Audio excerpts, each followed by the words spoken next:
Hello friends, it's SecretDoorGaming. I'm playing the Steam game. It's a demo and it looked really interesting. It's called The Life and Suffering of Sir Brante in times of the fall of the Blessed Arcanian Empire. And as you can see, it's a fantasy kind of medieval game, and you are the character of Sir Brante. And I believe that you are going to dictate his life. Unfortunately, I'm not very good at dictating my own life, so I don't know how I'm going to be able to do Sir Brante and make his life good, but I always seem to mess things up or get the bad endings. And I thought I would just play a game and watch too many Japanese YouTube videos of street food. Got really hungry, ate a package of sausages. Yeah, now I just got a cup of cozy tea and wrapped in a warm blanket, and thought I'd play the life and suffering of Sir Brante, because life is about suffering. And I'm sure feeling like I'm suffering. So, anyways, enough about me. Let's play this game and find out how it goes. The new game. So you get to name yourself. And I think I'm gonna choose a name. I like Michael. Sir Michael Brante. And here it says you can, for chapter restarts, you'll be able to rewind to the beginning of any chapter you have completed and continue from that point. The disabled Iron Man is you will not be able to go back to your previous chapters and change your decisions. You will live the character's life from start to finish and endure all mistakes and misfortunes. Well, I want to go play Iron Man because I am not going to go back in time. And yeah, I like my consequences. My mistakes. You will see the consequences of your possible choices in advance. This is the recommended game mode. Okay, I will definitely take the recommended game mode. You will not see the consequences of your possible choices in advance. No, I like to kind of have a little bit of hint. So, I don't know how long this game is going to be, but I might make a part 1 and part 2 to see, depending how long it goes. And let's start the game. You hold the fate of a single man in your hands. You will follow his life from birth to death. Oh, geez, the music's kind of loud, hey? Your choices shall define who Sir Brante will grow up to be. You will decide his personality, social status, and what mark he'll leave on history. With every step he takes at your behest, Sir Brante's character will change and evolve. Your decisions will close some doors for him, but open many others. The world of Sir Brante's birth is a ruthless realm, where people are divided into estates. It is hard to be a hero here. Sounds like real life. Be ready to accept that Sir Brante cannot overcome every challenge in his path. Every hard choice will test his character and personal qualities. Often you will not be able to make the choice you would like to. It may happen because you chose a different road earlier, exhausted your hero's willpower, or haven't earned the right position in society. Every victory will be a struggle, a path paved with bitter losses and gut-wrenching failures. Sounds kind of depressing.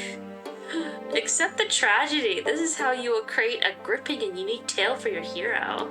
What will become of your son, Sir Brante, his loved ones, and his world? It all depends on you. Too bad there wasn't a Lady Brante. That would have been kind of nice to be able to pick your gender. The story of my life remains written on these pages. My fate has always been my own.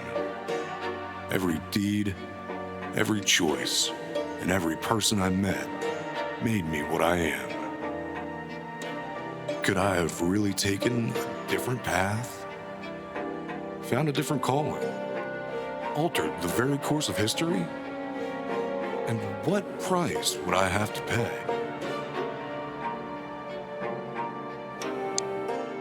It'd been nice if they got rid of the background music. It was kind of takes away talking.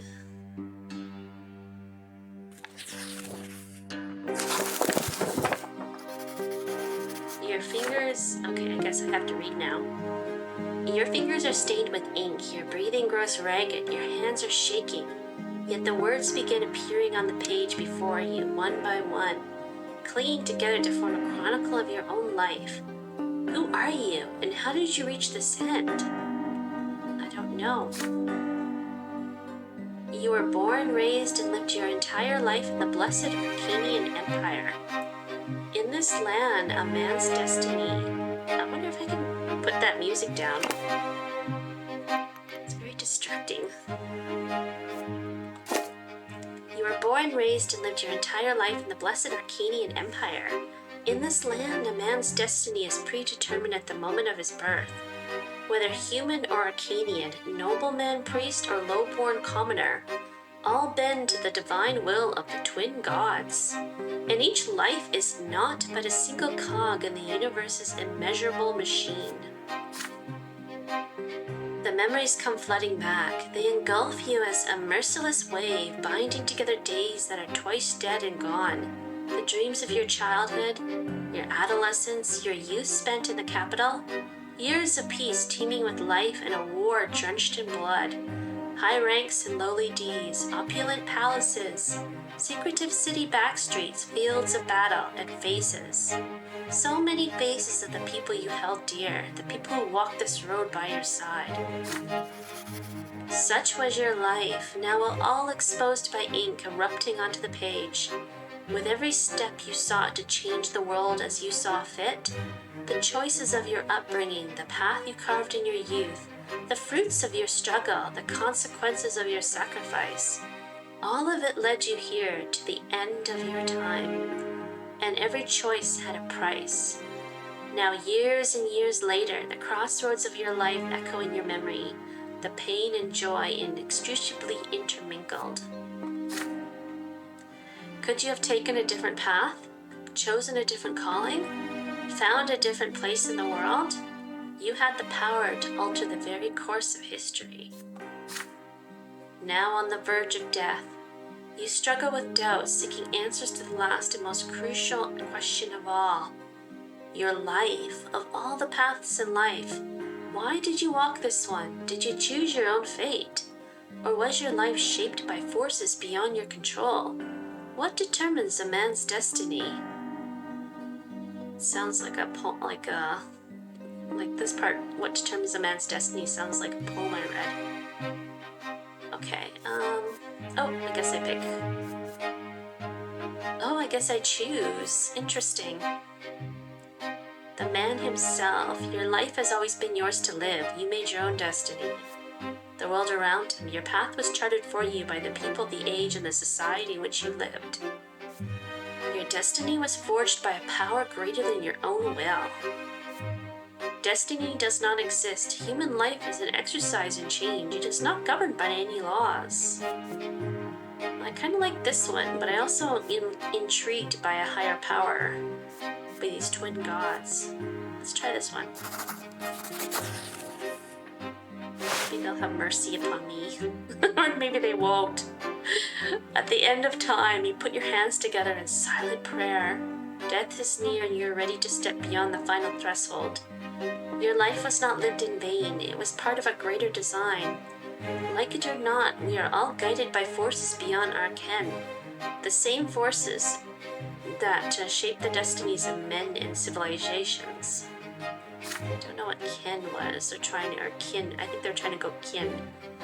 No matter how much free will we think we have, we are nothing but obedient instruments in the hands of eternity. There's a couple spelling or grammar mistakes. True freedom has always lain in understanding the greater laws that govern our teeny lives. But are you right about this? Is it all true? To learn the truth, you will have to return to the very beginning, remembering every step you took along the way. On these pages, the story of a man named Michael Brante will live once more. Yes, let's get right into it. That's kind of nice artwork. It's like the Victorian artwork. They did these little shadow boxes.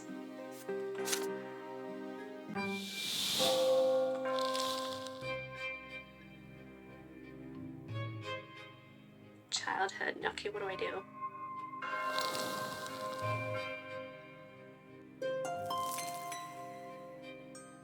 Childhood, where life begins. First words, first unsteady steps. You are but a small child, learning about the world in which you were born. To you, everything is so new, so baffling, and so unforgiving. A long, trying life stretches before you, so many feats and faults, so many faithful choices to come. Yet you are already sowing the seeds of your future self. You are learning to live and survive in this world, looking for a place within it to call your own, choosing your future destiny.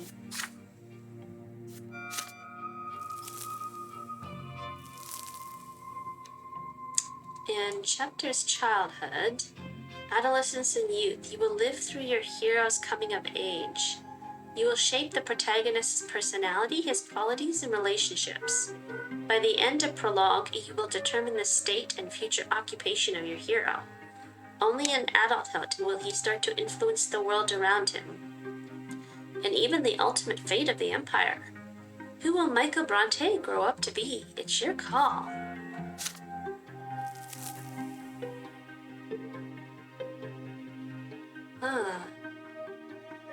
Events in the personal life of the hero that can happen in this chapter. The fencing lesson. You dare to study fencing like your father, even though you have no right to it by birth. Oh. Does it mean I'm too poor? Beyond, as a small child, you suffer your first death and rebirth. Oh my. You experience an insight when your mother tells you about the ways of the world and the lots of its inhabitants. Play with the ants in perception. You challenge the sacred order and attempt to seize a noble lot. Kiss the sword. Willpower. Well, I've got no willpower. Perception. Or maybe this grows. But what does that mean when it suffer your first death? Train with father. Well, I was always the one who loved nature, so let's play with the ants. Can I play with the ants? No? Okay, I guess I can't choose any of those.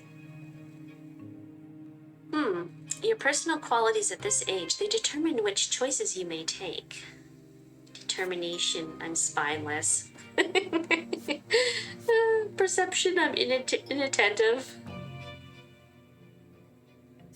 Can I pick these? Can I like move them? No?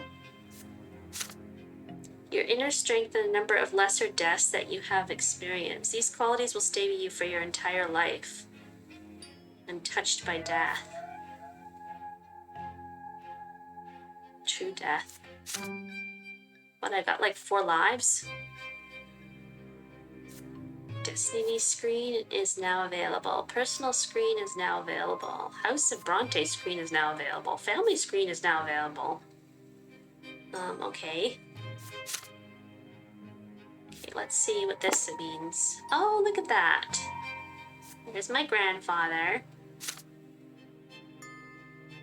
Okay, grandfather, lots of reading. Noblemen of the Mantle. The head of the Brante family and a nobleman of the Mantle, a senior judge at the Anzoniot, or Anazot prefecture.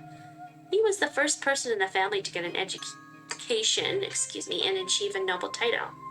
His dream is to see his family ennobled by the sword. A cruel and fierce defender of the ancient order, he is constantly preoccupied with arranging the future of his family line. Where's grandmother? Ooh, ex-wife. True death, she's dead. Stefan's birth mother, she died while giving birth to him. She was a noble woman of the sword and the sister of Augustin Alborn, a powerful family friend. The match between her and your father was your grandfather's doing. Amalia is said to have been a striking woman with a forceful personality who was proud of her noble origins. there's your father. The nobleman of the... Oh, he's got sympathy towards me. And a judge of the Anzodia Prefecture. Oh, that doesn't sound good. Following in the footsteps of his father, Gregor, he earned a noble title and a position at the prefecture. He works tirelessly in his judicial service for the sake of his family. He took your low-born mother, Lydia, as his second wife, thereby jeopardizing the family's noble future. Oof, she looks kind of like very sad. Low-born. A humble commoner from the outskirts of Ansat.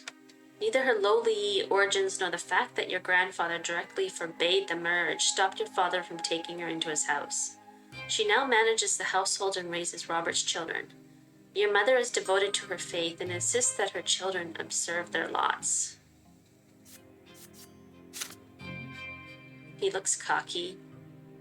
Robert Brante's son from his first marriage and a noble by birth. Ooh, I guess I'm gonna have to be going against him. From a young age, he has been striving to be first in all things and to demonstrate his superiority to the family. Of course, he looks down upon me because I'm just the son of a commoner. I'm nothing. I haven't even been born yet, I guess. Oh.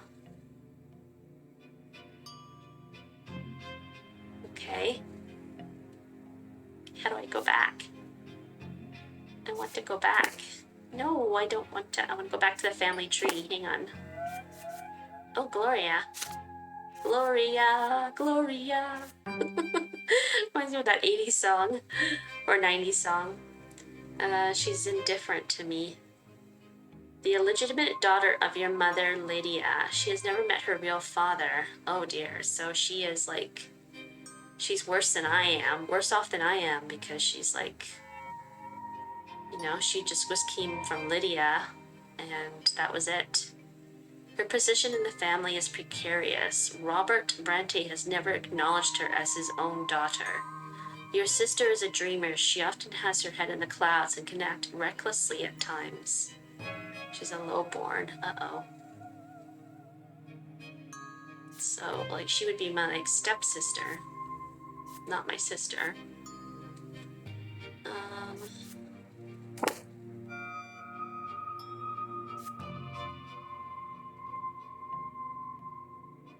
So it looks like we have tarnished honor because of what happened to my father, bringing the commoner into the house.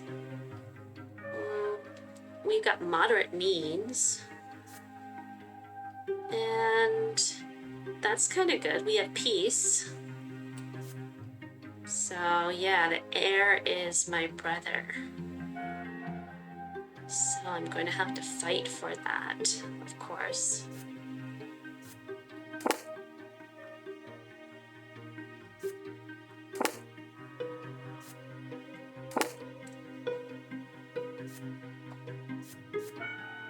Or maybe I chose all those things before or they chose them for me. We'll unlock in chapter... Oh, these are different chapters, I guess. Okay, let's go back. Let's begin the chapter. See how much I can mess this guy's life up. Oh, it's like the movie The Fountain. At first there was nothing, no time, no sensation. Nothing but darkness and void. But then a will breathed life into nothingness. Matter and spirit were set in motion. History began its march. It's a little melodramatic. Ooh, that's cute. It was your turn to enter this world. I love the little baby cry. You were lying on your back, blinded by a bright white light. I really don't think so. Don't know any baby who remembers their birth. You are not alone. Above you tower the colossal figures of those who created you. You are a part of them, but they are a part of you. Between you and them is an inexplicable connection, a strong, unbreakable link. They will always watch over you, guard you, and protect you. Are you sure about that? Not all parents are like that. It hurts to breathe. You let out the pain in the form of a desperate scream. Your creators extend their hands toward you. There are two of them, the ones who made you form from their own selves and brought you into this world. They are united, yet as they lean closer, you begin to see how different they are. You can already feel their differences within you, struggling against each other. I don't think a baby has as much insight. The first figure is soft and emphatic, wise and merciful. The love that emanates from it wraps you head to toe like an invisible blanket. The warmth from it is never ending. The second figure is strong and powerful, commanding and noble. It is harsh but fair, a beacon of guidance, a force of protection, and merciless punishment for every misdeed. Yet there is also a third figure. It is like a shadow, barely seen behind them, yet already pulsing with an unbreakable will to live. It is the very will to live that is now growing ever stronger within you. A soft open palm, a strong closed fist, a lingering distant shadow. You struggle to loosen the swaddling claws wrapped around you and extend a tiny hand into the world. Oh, I guess that... Reach up to the palm. You grasp the first of the fingers by the finger. Perception. Determination. Place a tiny hand on the second figure's closed fist. Willpower. Well, I definitely need willpower. Let's smile at the shadow. Your first smile appears on your face, awkward yet genuine. Your mother and father exchange looks and start talking. You know no words yet, so all you hear is a sequence of booming sounds. But the stranger behind them has no need for words. The stranger's look is all it takes for you to feel the will to live and act that now burns within you. Is the stranger behind them my grandfather, or is it one of the actual gods?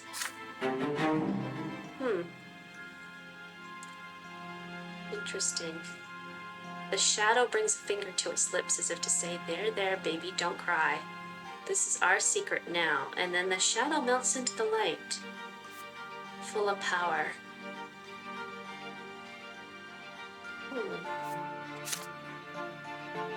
Interesting, I say. I have no idea what I'm doing. Your life in this world begins. How will you live it? Look at the little kid like, I'm falling. Oh, look at the little graspy little hands.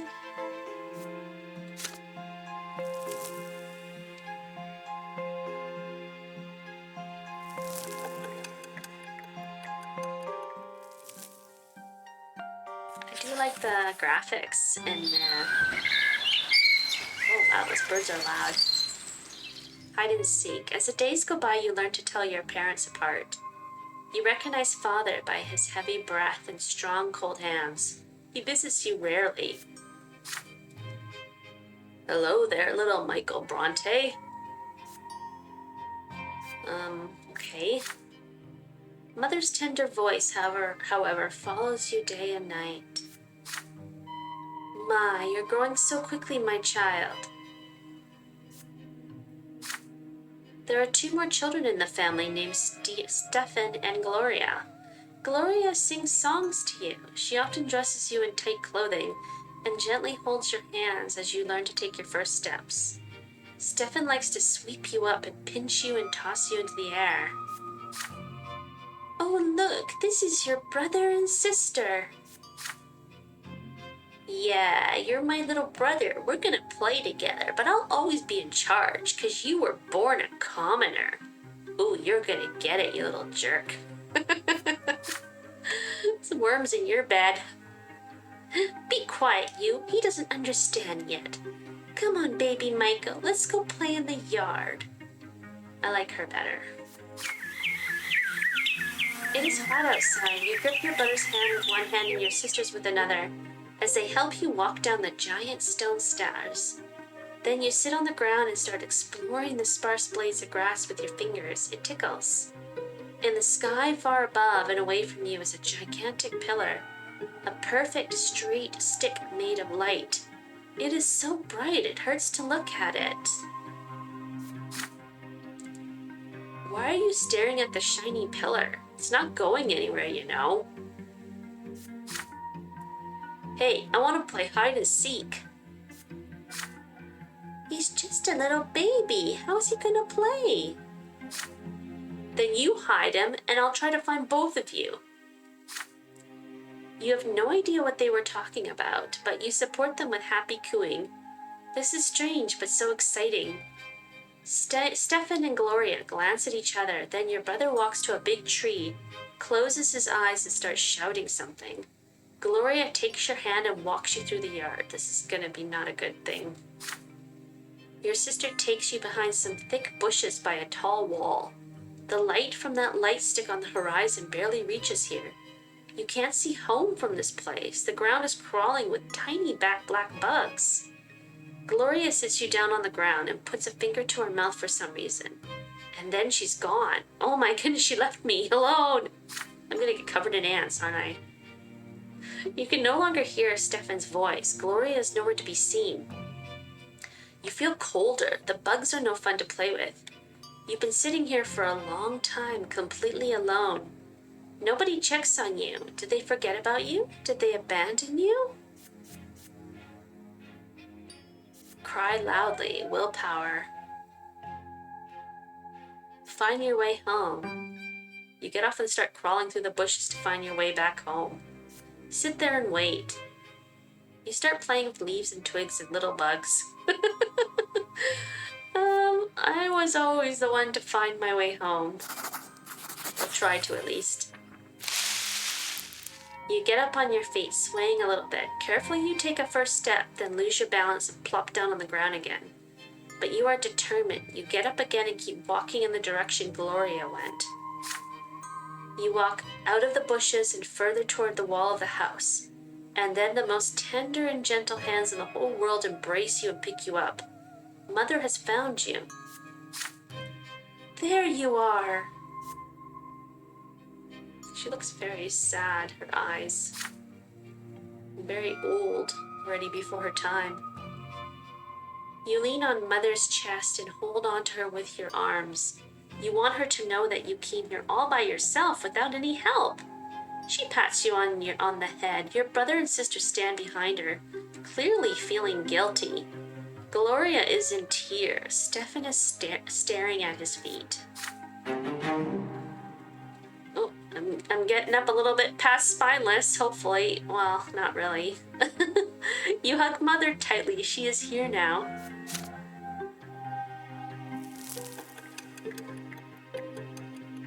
Oh wow, that went fast.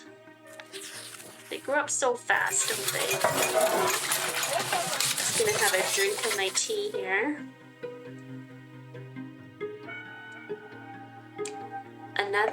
The Great Descent, another memory. You are still a little child, but you can already talk and run around on your own. Today is out of the ordinary. Father is busy around the house giving orders to the servants. Throughout the day, the kitchen has been abuzz with work, and there are solemn, gloomy preparations and candles being lit. Even your older brother Stefan is quiet today. Mother takes your hand and brings you to your sister Gloria. My son, today is the Great Descent. We honor the day when the twin gods descended to us. We must spend this day in reverence to the gods. You are too young to understand, so just do everything your sister says for now. Gloria takes you to the playroom. There are no toys there, no chairs. Even the carpet has been taken away. There is nothing there but a bare wooden floor. Today we're not allowed to go to any other rooms and will be eating nothing but gruel and stale bread. On the day of the Great Descent, everyone must be where they belong. It is quiet, unusually so. Muffled voices from beyond the door are all you can hear. You are sitting on the cold floor, confused, with no idea what to do. Then you hear your sister's voice, a lonely sound in the empty room. It is a little song that Mother taught her. You hold your breath as you listen to it.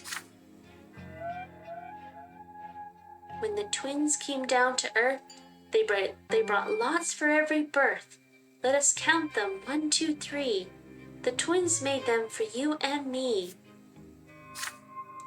Nobles rule and bravely fight. They protect us with their might. Priests work hard to understand, guide us by the twins' commands. Common people work and toil, always patient, never spoiled. Live your lot to where you were born, to the day when you pass on. Know your lot and know the prayer, for the twins see everywhere. You are transfixed by the tune. Gloria notices your gaze and a smile creeps across her face.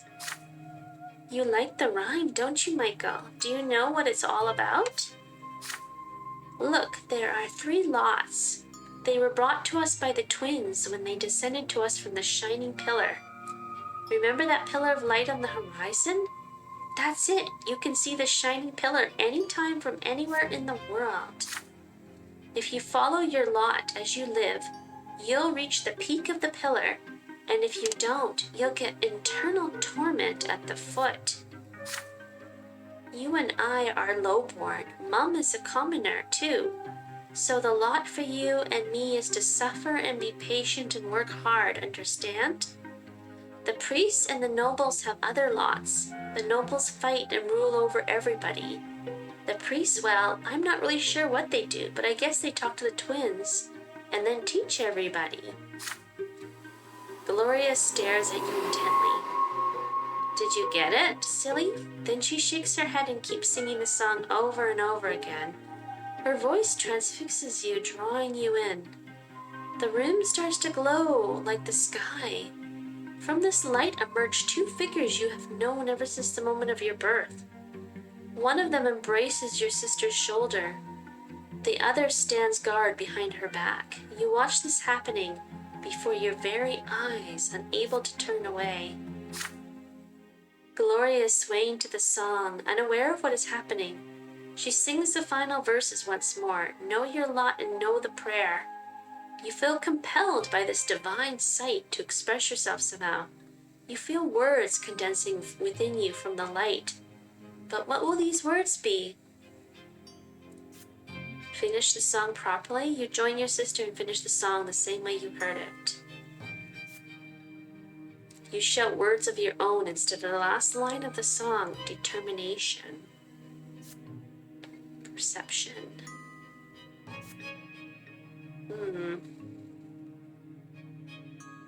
Well, I really want to be determined.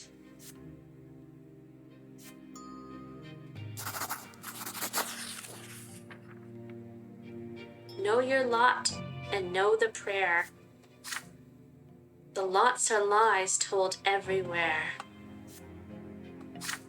You shout these words, but you have no idea how they came to you. The shining pair standing behind her back turn to look at you.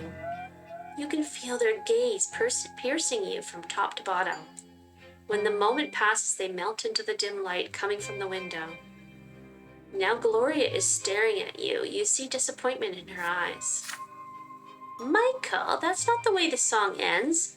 Why did you ruin it?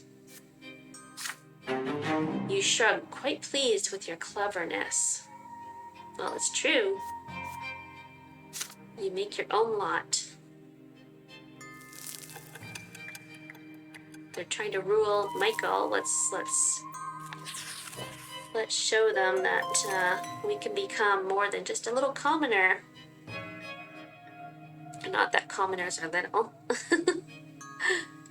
I'm a commoner. You are starting to understand more and more of what the adults say. Your family is an unusual one. Your father is a nobleman, but not by birth.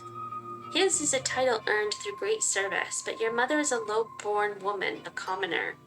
Because of this, you were born a commoner, but father says you may yet come unto nobility.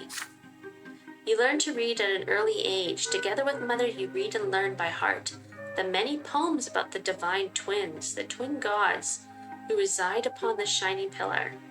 Mother calls these poems prayers. Uh-oh, here comes my trouble cat. Oh no, you bad boy. No, you can't steal my chair. He wants to sit with me. So just 2 seconds while I let him sit with me, because otherwise he's gonna just keep crying and crying. Basically takes the whole chair. Sorry, folks. Oh, now he's on top of the chair. Again and again you try to discern the shapes of the gods in the strip of holy light that shines in the sky all day and night, but the light is too blinding to gaze upon. The greatest joy of all is when the stairs are no longer an insurmountable obstacle. Now you can climb and even jump from step to step. Father urges you to be more careful and avoid climbing too high. But even though you keep falling, you never stop being curious about the world around you. My cat is like literally almost on my head right now. He's so naughty. Your older brother, Stefan, now spends less and less time playing with Gloria and you. Playing with commoners is beneath a nobleman to be, he says. So Gloria calls him names and Stefan pulls her pigtails. One fine evening, Father gathers you all in the sitting room with an announcement. You will have another little brother or sister soon. Gloria asks him to bring home a little sister. Another brother would be too much. Stefan gets frustrated. There are too many little siblings getting in his way as it is. Soon you will be an older brother too, and it doesn't really matter who the youngest will be. A boy or a girl, you will love them the most. I hope it doesn't end in tragedy. When Father comes back from his trips, he reads his adult books aloud for you. You find these stories of wars, generals, and rebellions quite enchanting, and Father approves of your fascination. Study hard, and maybe one day you'll become a noble of the mantle and earn your sword. But first, you need to grow up. Growing up, the concept is as terrifying as it is alluring.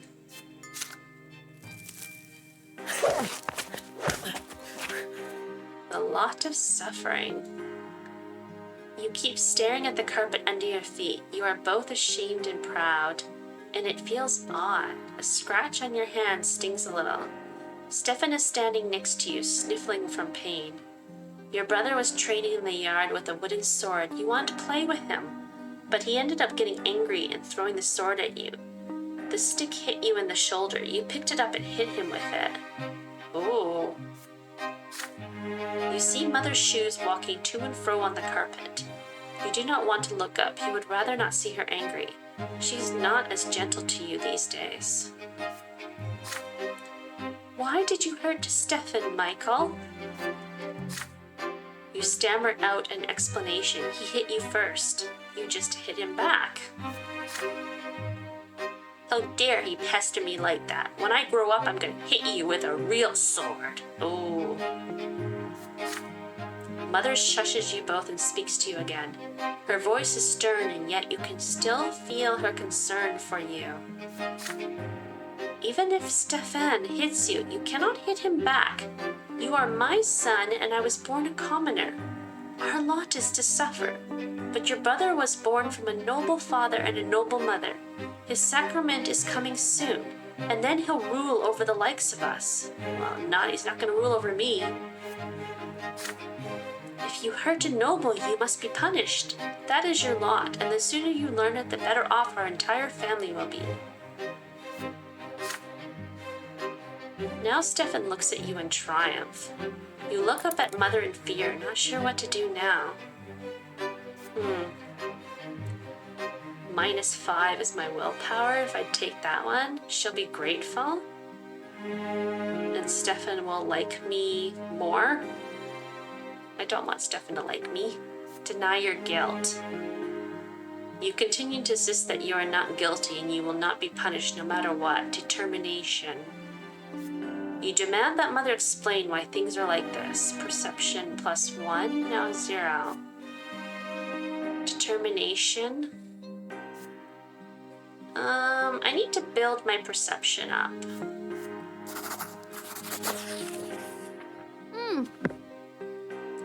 You start asking questions. Why were you born a commoner if your father is a noble? If you have your father's name, why can't you have his lot? And why can't you choose a lot for yourself if you don't like the one you have? Mother is stunned by all the questions you are peppering her with. Don't you dare ask me about that, Michael. I'll violate my lot if I start explaining it all to you. I'm a commoner, not a priest. Ooh. Uh-oh. That probably wasn't a good idea. But at least it built something, character. You were flogged in front of your entire family. The pain burns on your skin again and again. Tears keep rolling down your cheeks. It feels like the punishment will never end. It hurts to walk when you're finally let go. You slowly climb the stairs and walk to your room. You see a book on your bed, The Teaching of Zacchaeus, Volume 2. Oh, I guess my mom did put something on my bed to tell me about it, at least. Your tears have dried now. You begin to read, slowly making your way through the difficult words. Every death of the body brings the soul ever closer to the twins' judgment. And when the body dieth the true death, the souls soar to the shining pillar. The twin gods do judge every soul, and their judgment is stern and unforgiving. He who follow his lot in life from birth shall melt in bliss atop the peak of the shining pillar. Don't know about that. The words confuse and elude you, instilling fear and awe. You will read this mysterious book again and again as you grow up.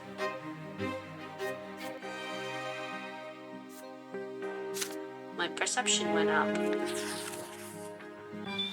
Building character.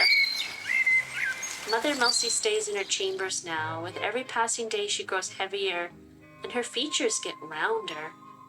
It gets difficult for her to walk, but she still smiles all the time.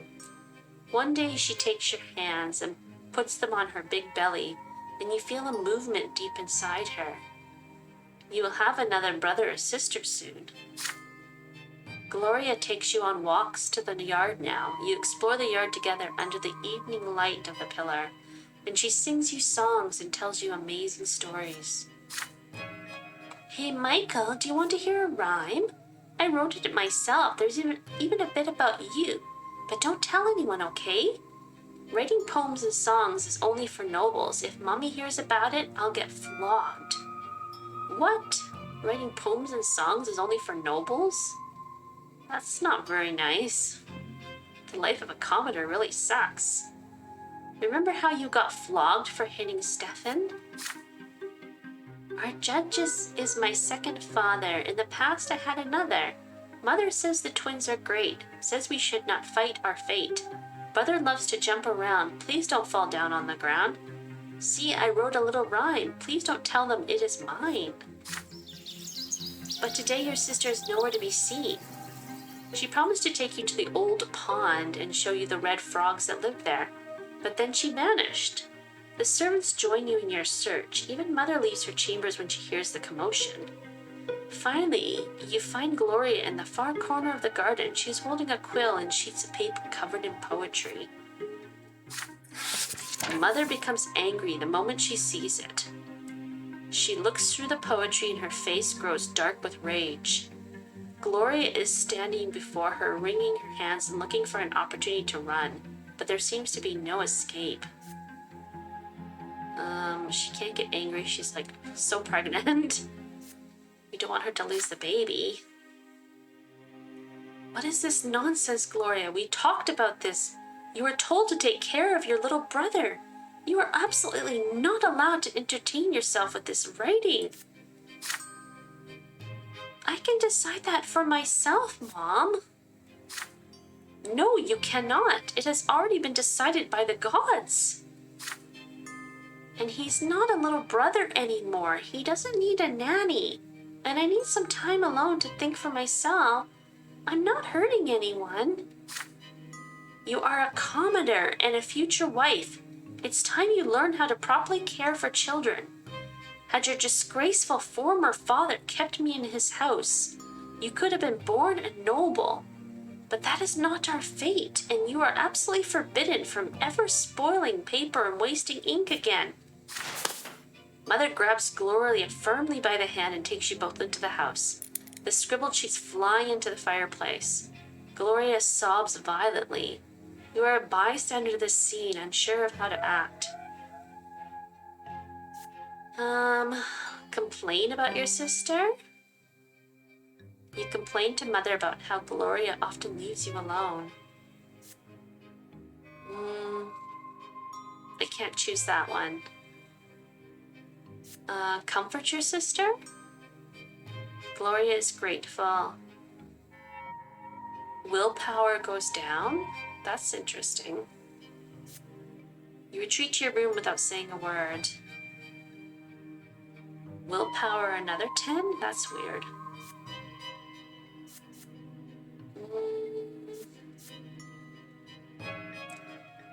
Well, I need to keep my willpower up, but I don't want to be like so cruel to my sister.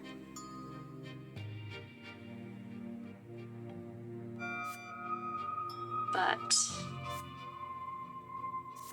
ooh, this is hard. Well, let's not be like a little, jerk. Let's comfort my sister. Mother leaves. The last of your sister's poetry burns away in the fireplace. You walk up to your crying sister and take her by the hand.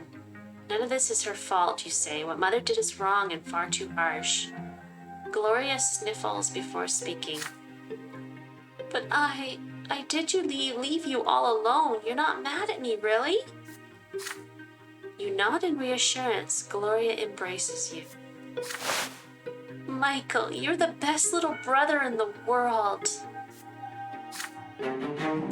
The two of you make a little deal. She promised to tell you when she wants to be alone, and you promise to protect her in her secrets always.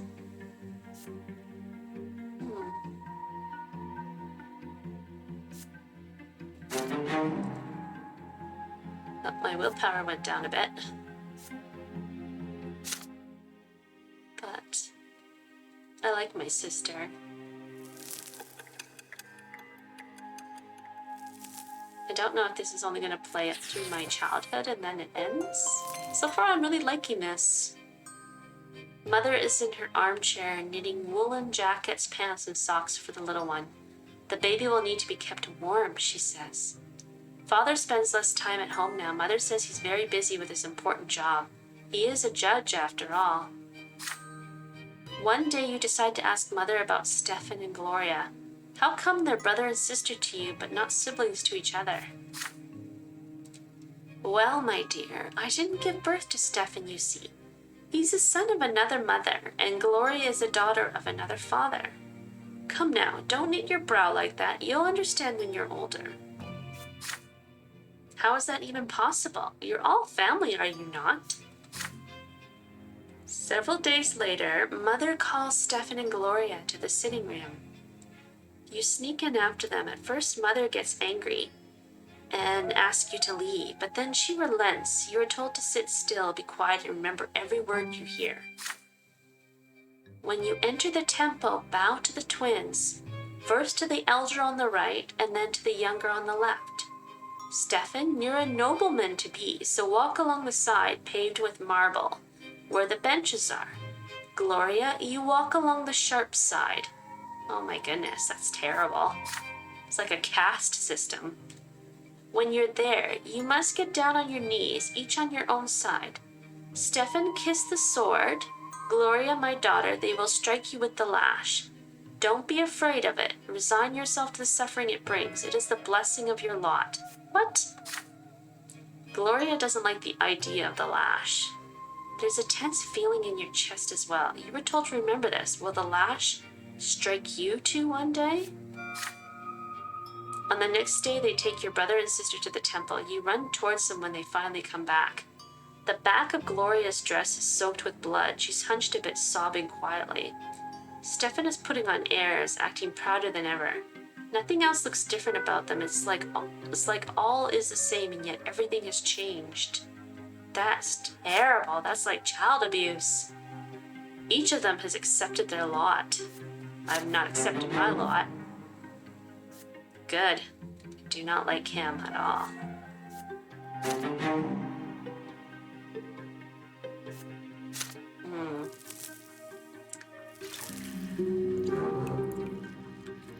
His siblings Stefan and Gloria took their first sacrament at the temple.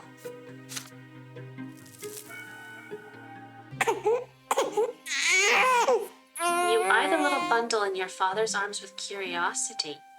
Behind the many layers of swaddling clothes is your newborn baby brother. Mother is glowing and smiling with joy. Stefan and Gloria are also here, all excited. You promise yourself you're going to be the best big brother in the world. You'll never hit him. Oh no, the two of you will play together and tease Stefan together and help Mother together and go on so many adventures together. It feels so strange to be an older brother. Just the other day you were the youngest in the family, but everything is different now. Your parents name your little brother Nathan, and Mother spends day and night by his side. And Nathan cries all the time, day and night. Mother barely gets any sleep. She is so worn out, she starts forgetting things. Like today, for instance, she forgot her knitting in the armchair in the sitting room. You better bring it back to her as soon as possible. You run to Mother's bedroom. You miss her smile so much. You walk in without saying hello and give her the knitting, but instead of gratitude, you get an ice-cold, exhausted stare. Nathan is also there, screaming all the time. Uh-oh, is she losing her mind? Go away, Michael, you're bothering me. What is he, like a sickly child? She spits these words out through her teeth. You look at the bawling newborn. She can't even get a minute of respite. Don't they have servants to help her? Nannies? Enough already. When are you going to stop? I just want some peace and quiet. Mother leaps across the room and starts shaking Nathan with malice in her eyes. His cries get even louder. Oh my God, baby shaking. She looks so tired from his never-ending screams. She seems to be within an inch of smashing him against the wall. Somebody has to do something. You are scared of your mother right now, but you fear for Nathan's life much more.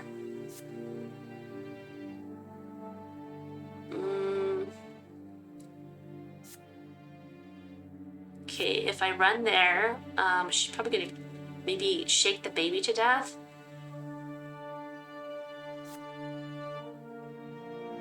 Okay. Snatch Nathan from Mother. Redirect her anger to yourself. Determination. But that will only cause your mother to not like you. Call Father for help. Snatch Nathan from Mother. Well, why would that bring my willpower down even more? That's not good. But Nathan will be more...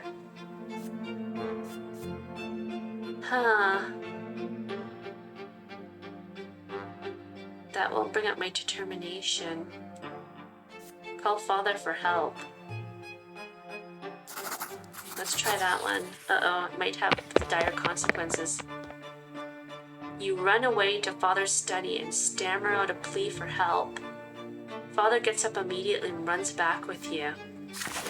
He barges into Mother's chambers and embraces her and baby Nathan with all his might and love. She screams at him at first, crying how she is tired of everyone. He whispers something in response, then takes Nathan from her and says she should lie down and rest. Then suddenly Nathan stops crying. Mother looks around and sees you standing next to Father. My son, please forgive me. I am so sorry you had to see this. Thank you for going to your father for help.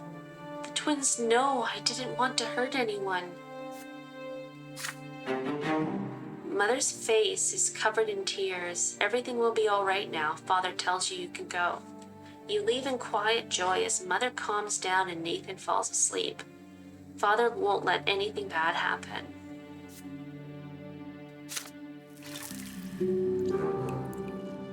Your younger brother Nathan is born. Crying. Lots and lots of crying.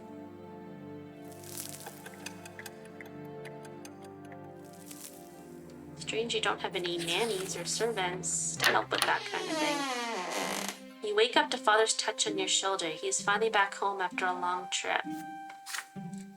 Michael, today is your special day.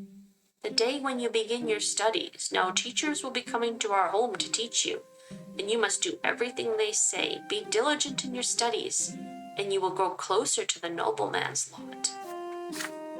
And since you must remember this day, a present is in order.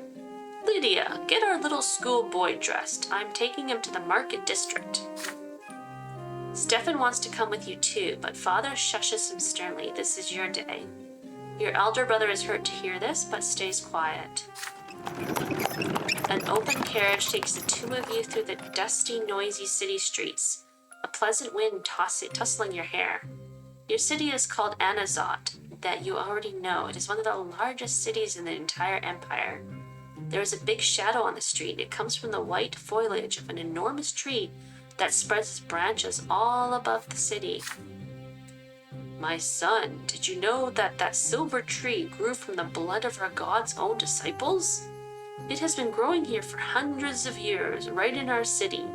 It cannot be damaged or burned. Not even the clergy know why. The carriage comes to a halt by a small shop next to a city square. You run there and freeze by the stalls and excitement. The shop is packed with dolls and figurines and toys. You've never seen so many at once before. Have you chosen your present yet? Father asked. You have. You want the Holy Order set, which includes several figurines of the Empire's greatest warriors of all time. You rattle off everything you know about the Holy Order.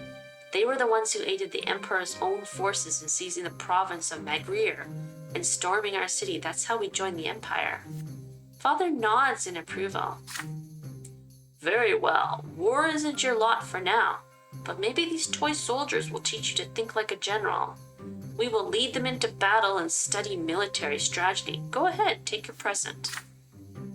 Having said this, Father turns away to examine the books. You run to the box of toy soldiers, delirious with excitement. But there is a fancy-dressed boy in your way. He is about to take your warriors from himself. He elbows you aside and reaches for the box. Anger overcomes you and you push him from behind. Your opponent falls to the floor. Uh-oh. That probably wasn't a good idea. The rich boy screams so loudly, everybody in the shop hears it. He hit me! He hit me! A tall tower of a man looms over you. This is the boy's father. But then you feel your own father's hands on your shoulders. What happened? Uh-oh. You press against Father, your mind more at ease now. He will protect you. I don't know about that. Yes, you shoved the boy to the floor in front of everyone, but he tried to take your present for himself. Not really, kid.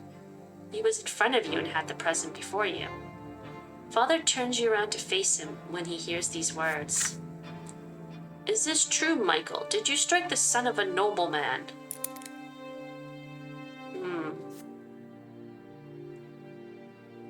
Willpower, +10.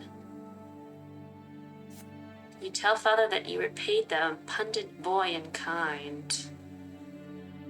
Admit your guilt. You step between the adults and say that it was all your fault. That lowers my...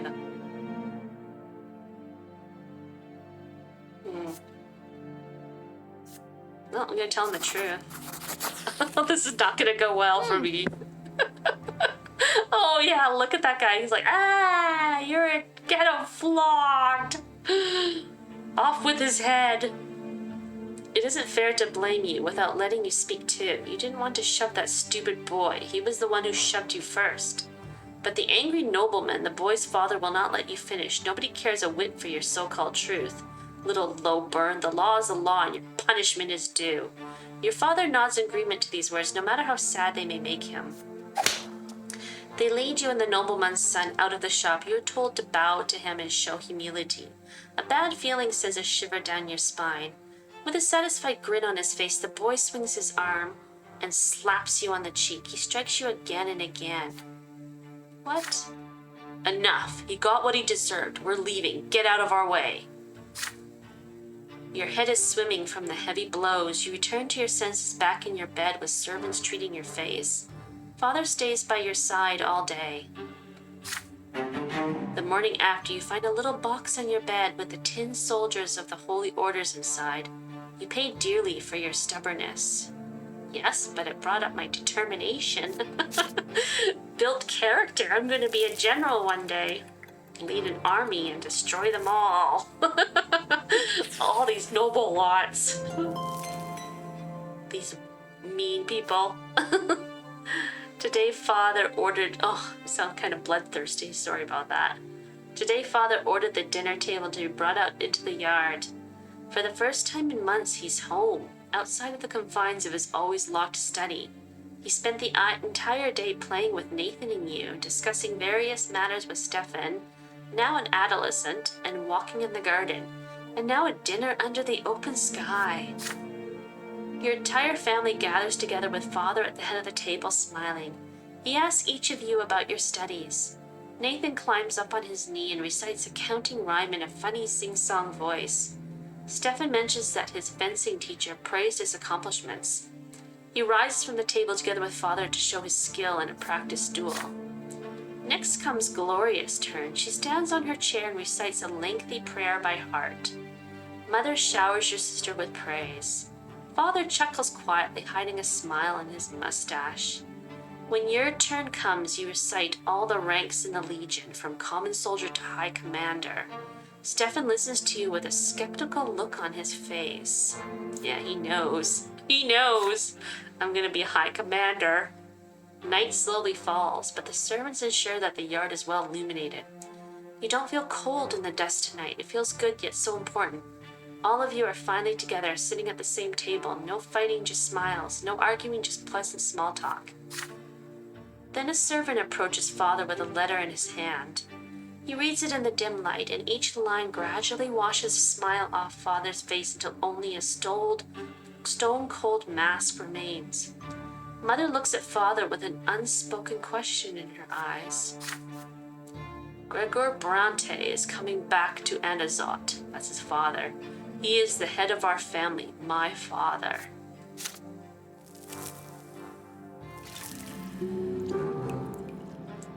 Your grandfather, Gregor Brante, returned to the family home from the capital.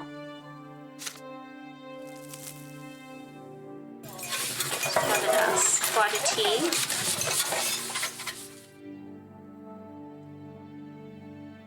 Ever since the news of grandfather's impending arrival, there has not been a single day when the house has not been cleaned or decorated. Your parents anxiously make sure everything is in order. They tell you to wash your face and hands after walks and scold you for leaving books on the floor. They tell Gloria she will be flogged if she is ever seen hiding in the attic.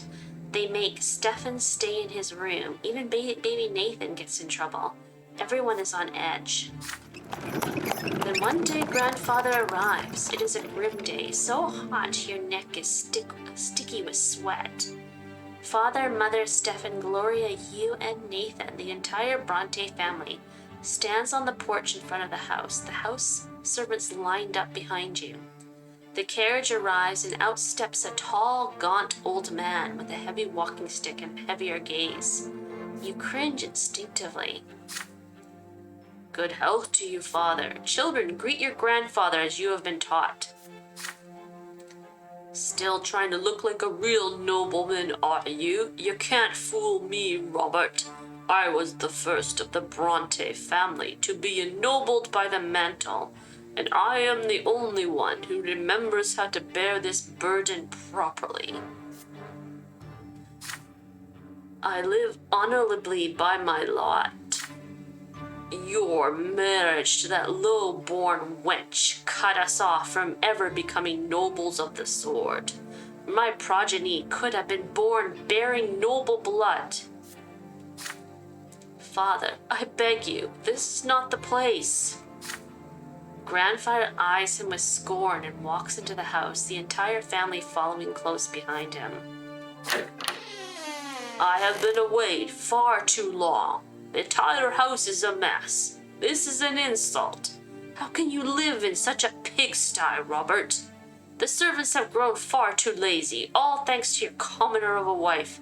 I warned you, did I not? And yet you did as you saw fit. And the children, what do they know of tradition or honor? They are being raised in a virtuous family, Father. And now you're speaking like a low-born who's content to live in humility. Twins willing. Now that I am here, this will not happen again. I am taking your oldest son to the capital. I see you cannot provide Stefan with a proper education, so I will correct your mistake. Uh-oh. Your brother's fate has been decided just like that. Father does not object. He orders the servants to prepare Stefan for the journey. This is going to turn Stefan into like a bloodthirsty madman, probably, who's out for my blood. Stefan freezes in place, glancing at grandfather and father again and again. The latter puts a hand on his shoulder reassuringly. Grandfather's lips are a tight line, white with contempt. The house is examined room after room. Everything grandfather sees is showered with scorn. He scoffs at a crease on a blanket in Nathan's crib in mother's bedroom. He mocks Gloria's knitting in her room. The door to your room is next. Uh-oh. What is this, Robert? 10 soldiers in your younger son's room? He was born a commoner. I won't have him daydreaming of battle. Grandfather seizes the box containing the 10 warriors of the Holy Order. Your father stays silent. Anger and fear boil within you. This is your big present from the first day of your studies. It means so much to you, but what if he's right? What if you need to prove your right to command the toll soldiers first? Grandfather shakes his head in disapproval and shoves the toy box into the roaring fireplace. If you wait too long, they will melt in the flames. I guess I can't, do certain things.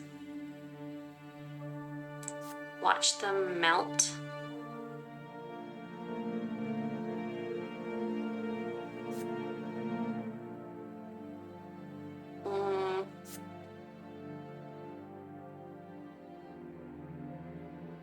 Definitely not cry. What? I only have 2 options? Strike my grandfather? That's gonna cause my death, right? Driven mad by anger and injustice, you kick grandfather in the leg. Oh, look at that. It's gonna cause me death. Death. Determination. Beyond. What? I can't rescue these? What? I wonder why I can't. I guess maybe because I don't have enough determination. Maybe I have to have determination 4. And oh, it needs to be perception 4. That's where I see it. And the condition's not met. Conditions not met, so I can only burst into tears and cause my willpower to go down even more, and Gregor to think I'm just a spineless dimwit, or I can strike grandfather and die. Let's strike my grandfather. Woohoo! Overwhelmed by helpless rage, you run to grandfather and kick him in the leg with all the strength you can muster. Yet he is immovable. The next thing you see is him leaning, towering over you menacingly, his heavy walking stick in hand. Here comes my dad. Low-born scum, how dare you raise a hand to me? The blow hits home. The handle of the walking stick is as heavy as a rock. You are dazed, robbed of both hearing and sight. Down comes another blow. A sharp pain splits your head, then darkness. Your hand twitches against your will, then again and again, like it is trying to catch a flying butterfly, and then you fall into the primordial void. The void takes away a part of you, one of the lives you were given to live. It will never return. There is pain and desperation and a sense of loss. Nothing can be done now. Yet I came out stronger, right? You fall into a pain that embraces you like a soft feather bed. You feel light, free. There are no restraints, just a warm glow that envelops you in its secure embrace. The waves carry you, their touch is soft, they delicately enshroud what was once your body. It is a feeling unlike anything you have ever experienced before, something absolute and complete. You touch something greater, the reason behind everything, the reason for your very existence. You were sculpted from this light. It was the first thing you ever felt, a boundless and sincere unity of the diverse. Your beginning was a spark that casts its light in all directions, and now you are here again, one with the beginning of everything. The light gleaming from you resembles the light of the shining pillar. You still see it in the north as always. The waves of light carry you to two figures. The elder is nearest. He is ready to accept you. He is quiet, wise, kind, and pure. The younger waits further back. You do not know what he is yet. The waves pause at the elder's feet. He leans over you and plants a feather-like kiss on your forehead.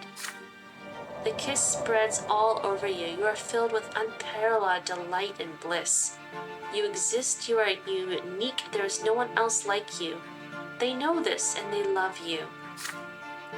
You will never be alone. You are a part of them, a part of your family, a part of this universe. The twin gods will never leave you. They watch over you constantly. The elder softly touches you as you lie spread out amongst the waves, sending you further down the torrent of light. You float on to the top of the silver tree's spreading crown. The closer you get to the silver tree, the heavier you become. The waves draw you down along its trunk, but you do not wish to part with the warmth and the softness, with the love. You turn around. The elder is still watching you. He nods. All is as it should be. Go, your time has not yet come. You must return to the world now. As you tumble down towards your body, you comprehend the true meaning of your lesser death and the divine love that has been revealed to you. Love exists not only in the hereafter, it is present in the entire design of the twins. That is the origin of all life in this world. What is the manifestation of this love in your mortal life?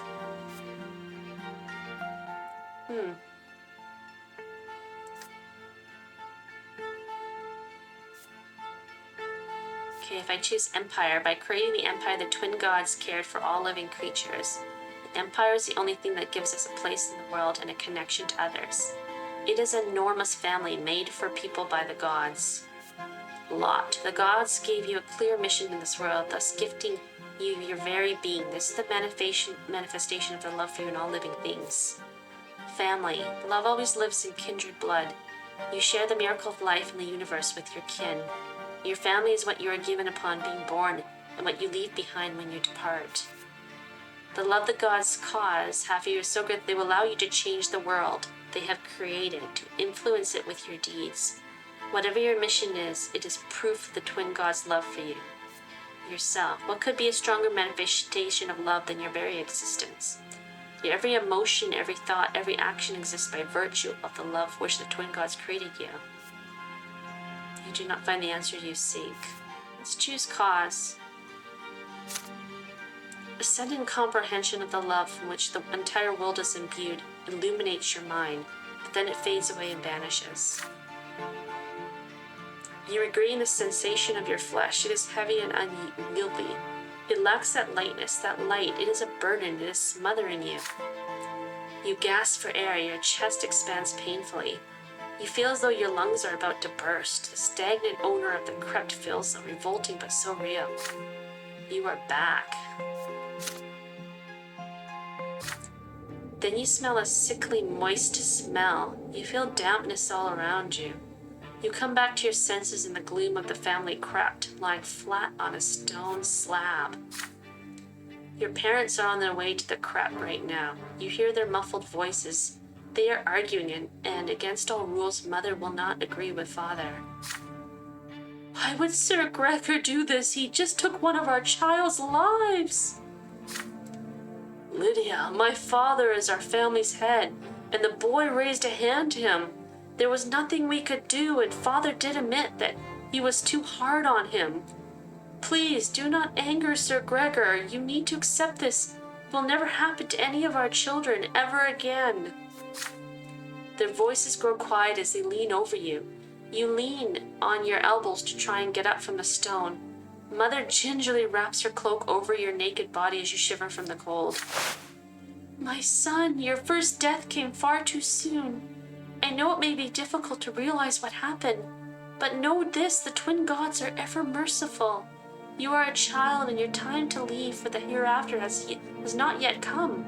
You will be returned here by the gods twice more, but do not tempt fate again, and never ever defy those who can easily take your life. Michael, you have angered your grandfather greatly. Do not stand in Sir Gregor's way ever again, and he will never hurt you again. For now, just stay away from him. Father stays a step away from you, not saying a word. When Mother finishes talking, he picks you up and carries you outside. Together, your parents take you from the family crypt. On your way out of the crypt, you take a moment to touch your head. It is perfectly fine. There is no sign of the blow.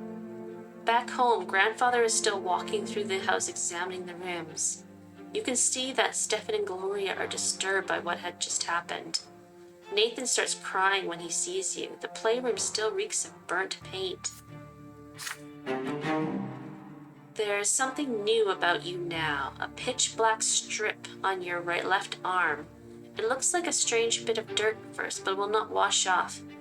It will be like that forever, Mother explains. That is all she will say of it.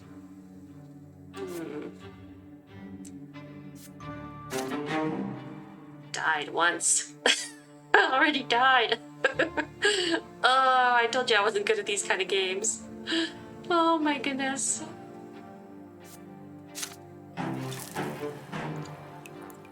Well, I was determined.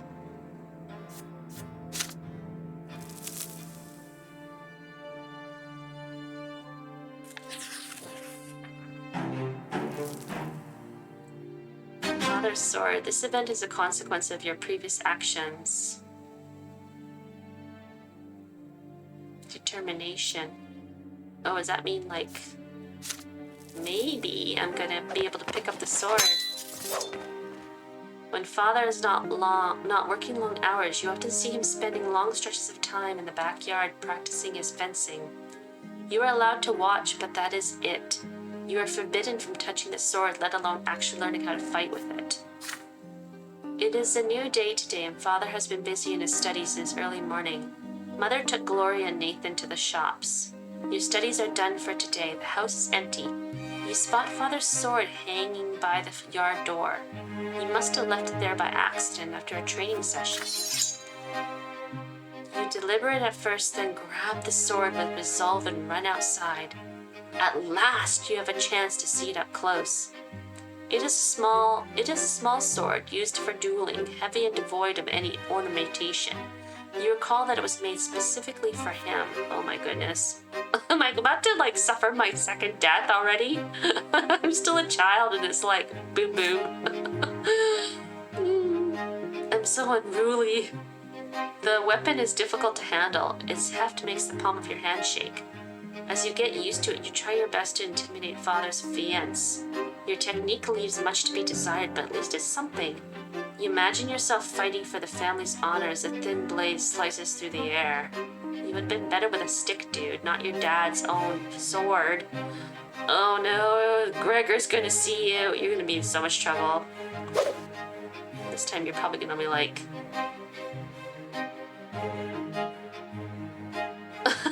Now I'm gonna kill myself. Oh, but you swing too far back. The blade nicks your shoulder and cuts through your shirt, staining the fabric crimson. The sword falls to the ground with a dull clang. You try to apply pressure to the wound to make it stop bleeding, but all you do is make the blood flow faster. Oh, great. Michael, what are you doing here? Uh-oh, I'm in big trouble. Am I about to lose my head now? The familiar voice hurts you more than the cut of the sword. Father walks up to you briskly. His rugged arms rip off a length of cloth and bandage your shoulder. He squats by your side and pulls you into an awkward embrace. Aww. My son, why did you have to take the sword? You know you're not supposed to hold it. This is no toy. It is a weapon that can take lives. I know how you feel. I used to yearn for my father's dueling sword back when I was a lad.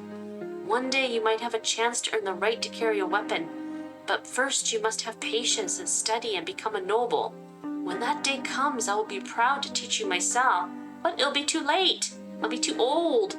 I need to start teaching myself now, as a child, so that I can be the best swordsman around.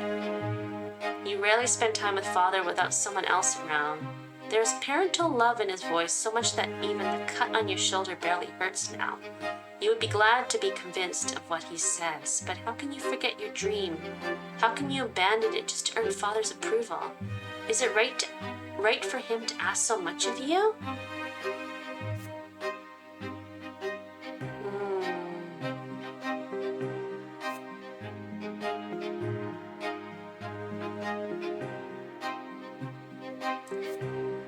Oh, no, this is my destiny. To be a commander. To run the army. Father's inquisitive look presses you for an answer. It takes you a long time to muster enough courage to speak.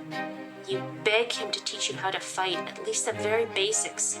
It will certainly come in handy in your future. It will be your first step towards becoming a nobleman. Now it takes Father a long time to respond. He's about to speak and you expect a refusal, but he says nothing. He draws a sharp breath again but remains quiet. Then finally he offers you the sword. But remember this, Michael. You are not a warrior, not yet. You will study this like you study your lessons. He teaches you the first lesson right away. You learn to dodge attacks. There are several times when the tip of the blade cuts the air dangerously close to your nose. It is scary and difficult, but you manage it. From that day forth, Father teaches you the foundations of sword fighting in great secret. You use your passion for tree climbing to explain the cuts you received during training. Soon you learn how to hold your own in duel, but will you ever need this art in real life?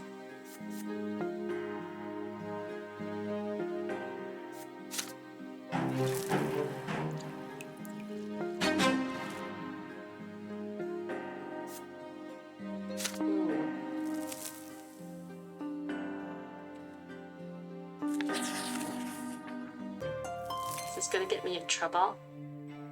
Uh-oh. Fall, the master of the house. Soon grandfather leaves. Your elder brother Stefan goes with him. From that day on, Father's hired teachers tend to you alone. They bore you with monotonous lectures on writing, counting, the way of life, and the blessed Acadian Empire. You often distract yourself from their instruction by playing with your younger brother Nathan. Your home grows quiet without your elder brother, too quiet. Weeks later, your family receives a letter from Stefan. Grandfather has sent him to a boarding school for nobles, and he is now studying hard in preparation for his service as a nobleman. The rules here are way too strict. You can't even sneeze without the teacher's permission. But I've been studying with my peers. We're learning how to live as nobles in a noble society. We're also learning the art of swordplay. That's my favorite part. With Stefan now at the boarding school, Grandfather arrives once more, this time to live in your home. The only good thing is that he often has urgent business in Eternia, the capital of the Empire, and has to travel there. One day you ask your mother where he lived before. In Eternia, she says, but now his place is here. Each time Grandfather returns, he gives the servants new orders. Your home is now always busy with repairs. The servants are redecorating Grandfather's chambers, including his library and sitting room. Sometimes Father tries to gently talk him out of this. Why subject the house to constant reconstruction? Grandfather's answer is always the same. Oh, he doesn't sound very, looks like he's kind of whittling away the family's fortune. This home is mine, and I will live here as befits a man of the nobility. Yeah, you don't seem very smart. I'm gonna gonna waste all the funds. Oh, look at the kids, are so miserable. Some days grandfather stays home, and on those days you try your best to stay out of his sight. But there is no way you can avoid family breakfast. The food is there, but you cannot bring yourself to eat it. Mother's eyes are red and swollen. She has been crying all night again. Grandfather sits at the head of the table where nobody used to sit before. Robert, it is high time your youngest sons underwent their sacraments. Sir Brante, please, let them live free of the lot for a while longer. They are but... Shut your mouth, Robert. That wife of yours is impertinent enough to interrupt me. If this ever happens again, she'll be eating her gruel with the servants in the kitchen, where she belongs. It is time you considered a real marriage, Robert, one to a woman of the proper station. Gloria drops her fork. Grandfather shoots her a scathing look. A tear rolls down Mother's cheek. Father does not look away from the plate, his hands clenched into fists. Baroness Aulode is one such woman. She is a comely widow and a fine match. She is suing for her inheritance right now and could use proper support and a husband. You can keep your low-born Lydia around if you like. Servant, mistress, I don't care. I will not do that, Father. I am the head of this family, and the family's standing took a severe blow after you married that commoner. It is unthinkable. How can you give up the memory of beautiful Amelia L. Bourne for this lowly woman and that bastard child of hers? But now you have a chance to set things right. Don't disappoint me. Father nods curtly, trying not to look in Mother's direction. Father, I wish to see Stefan. If I find your conduct in the Baroness's presence satisfactory enough, then you may see him. She is coming for a visit tomorrow. Be prepared. Grandfather wipes his mouth with his napkin, throws it onto his plate and leaves. Mother's lips move silently. Nobody says a word. Then Father stands up and orders you and the other children back to your rooms. He needs to speak to Mother in private. Father comes to your room before bedtime. He sits on the edge of the bed and adjusts a crease on the woolen blanket. He distances himself from you after Stefan's departure, so you're not used to such attention from him. In the candlelight, you can see his face in the dark. There is a sour expression on it. My son, Baroness Emma L. Lauder will be visiting us tomorrow. Please be polite and treat her with respect. Nathan will do as you do. I want this dinner to be as immaculate as possible. Don't let me down. On the next day, Mother starts dressing you and Nathan for the coming dinner. You see red all around her eyes. She has been crying, and for a long time it hurts just to look at her. Nathan starts whining quietly. You and Nathan are dressed in new doublets, your tousled hair brushed into shape. Gloria is told to stay in her room. Father appears wearing his best suit. Mother is in a humble brown dress, looking pale. Aww. Grandfather has an uncharacteristically contented look about him. What an evil man. You hear the sound of wheels and hooves against the cobbles in the yard, then a pair of dainty heels comes clanking. The antechamber is completely quiet and still, fearing Grandfather's observant eye. The door opens. You see your guest, a beautiful dark-haired woman in a dress of elegant deep blue. Father takes the hand of Lady Al-Lador and kisses it, showering her in compliments. Grandfather's face is beaming in her presence. No one even bothers to introduce Mother. Baroness, allow me to introduce you Robert's sons, Michael and Nathan Brante. Frankly, it's his eldest Stefan who deserves the most attention. But currently he is studying in Eternia with other young noblemen like himself. It is my hope that his younger sons will also make me proud one day. Yeah, right. Grandfather eyes you with a probing look. How will you act in front of the Baroness? Will you accept her here next to your mother, your father's rightful wife?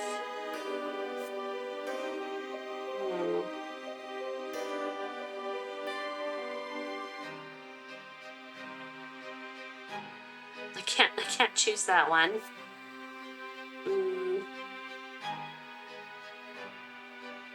Can't choose that one either.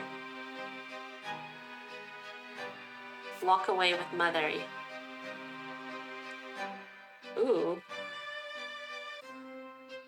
Lydia goes +1. Reputation -1. Perception +1. Robert Brante -1. Your father, Gregor Brante, -1. Oh, greet the Baroness politely.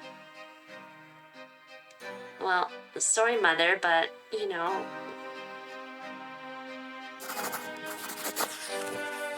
I have no choice. You follow father's example and kiss the Baroness's fingers gently. Her laughter fills the antechamber, ringing like chimes. You gallantly offer to lead her to the sitting room. Lady Ellador graciously agrees. Behind your back, you can hear mother sobbing. Grandfather and Baroness Ellador engage in small talk over dinner. She tells him of the woes of litigation over her late husband's inheritance, and he advises her like the judge he is.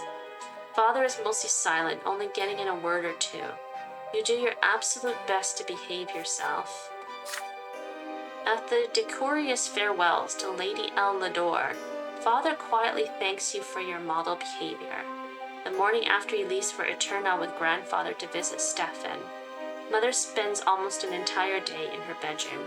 You cannot bring yourself to speak to her. Well, what else could you do? Like, walk away with your mother and, like, completely shame the entire family?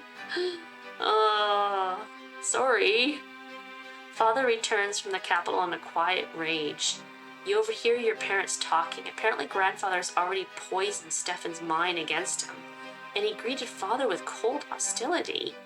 The name of Baroness Ellador is never mentioned in the house again. Father returns from the capital in a quiet... Oh, it's already... relations with my father's gone up.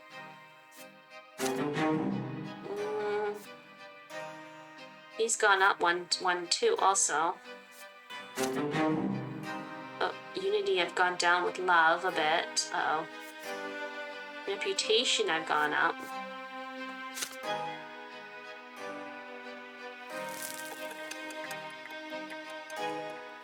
I'm only 7 years old? Oh my goodness. I've gone through all this and I'm only 7? Oh, Father now checks on your studies often and nitpicks you for sitting or eating or speaking in an incorrect fashion.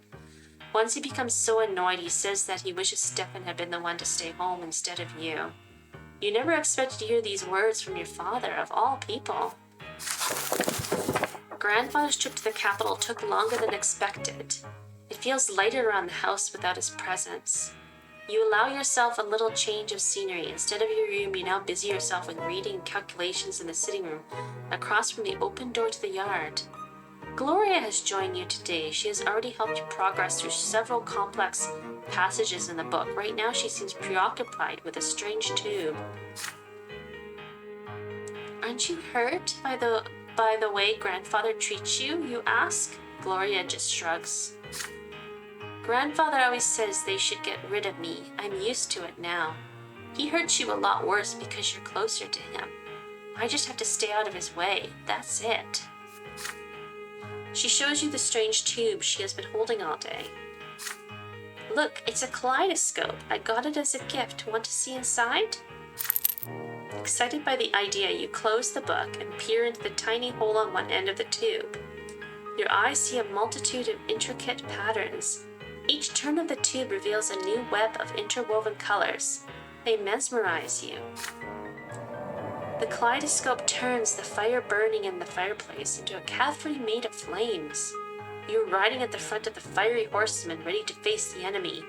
Grandfather's face emerges from the intersecting lines and you swing the kaleidoscope like a sword, cutting in half. Now you look at the blue sky through the window. The patterns are unending, secretive and calm and peaceful. Just like Father's smile before Grandfather's invasion.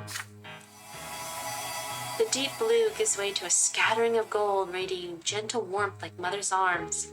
This fleeting beauty too soon gives way to a hypnotic new pattern. Again and again you see your family in these interconnecting figures as they come together and break apart.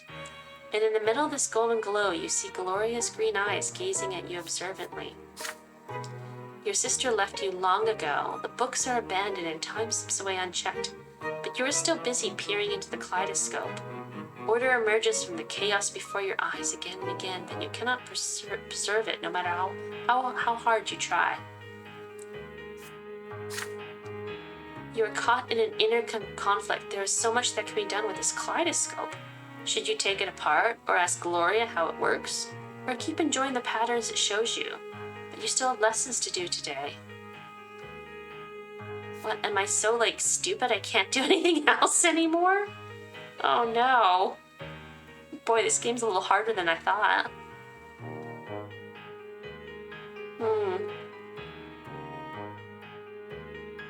It's because I have no willpower?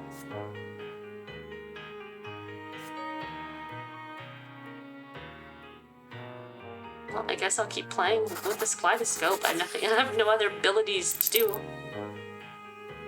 You continue peering into the ever-changing patterns the kaleidoscope offers you. They become truly interesting when you point it at the shiny pillar gleaming in the sky. In your mind's eye, one battle follows another, filling your ears with clanging steel and neighing of horses. You are leading the Imperial Army now. Everybody is so proud of you. Grandfather says you are better than Stefan and... And Father's stern voice cuts your daydreams short. You lost all track of time. It is evening now. How did you get your hands on this toy, Michael? Why aren't you studying? Give it to me. You will have double the lessons tomorrow. Okie dokie. I had no willpower to do anything else, or perception, or intelligence, or wit. All I have is my determination. Whatever that could have get me. Except just trouble and death. Sweet temptation. Grandfather's visits are no longer a cause for fear and panic in the house. He has become something you are used to, something nagging, yet not unordinary, like a splinter or a stain on your trousers. The tension still remains, however. Sir Gregor's disdain for everyone in the house is so palpable, it almost stings for real. Your lessons with the tutor are done for today. You are walking down the stairs when you spot Gloria peeping into the sitting room through a slightly open door. You sneak up on your sister and tap her lightly on the shoulder. She is startled. Oh, it's you, Michael. Look, Sir Gregor's eating something. Uh-oh, she's spying on him. She's gonna get in so much trouble. Grandfather is sitting on the sofa, flipping through a book with one hand and reaching for a glass bowl with another now and then. Inside the bowl you see candied fruit, a sweet confectioner forbidden to the common estate, like all sweet things. Wow, we can't even eat sweet things? Oh, the life of a commoner is really crappy in these days. Yet Grandfather's face shows no pleasure as he keeps consuming the high-born treats. The clock strikes 3. Grandfather rises from his seat, puts away the bowl on a shelf, and leaves for the yard. He always takes a walk in the city at this time. Gloria nudges you with her elbow and looks at the candy bowl when you look at her. The first emotion you feel is fear, but next comes curiosity, and it is stronger. Stefan used to boast that candied fruit tasted incredible, and now you have a perfect opportunity to try it. Oh no, don't. Oh no. You kids are so bad. I didn't even have a chance to not stop myself. Am I gonna die just because of some candied fruit? Oh, here comes second death. You try a candied fruit first. The sugar starts to melt as soon as you put it on your tongue. It is so sweet, you have never eaten anything as good as this. You take the whole bowl off the shelf and give it to your sister. She takes the fruit and brings it to her mouth carefully like a rare treasure.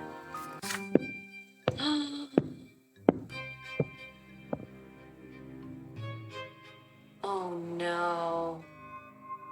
There is a thumping on the stairs, footsteps accompanied by the knocking of a walking stick. You have no idea why, but Grandfather is back. You quickly hide behind the sofa and pull Gloria after you, but she is frozen in place with the bowl in her hands.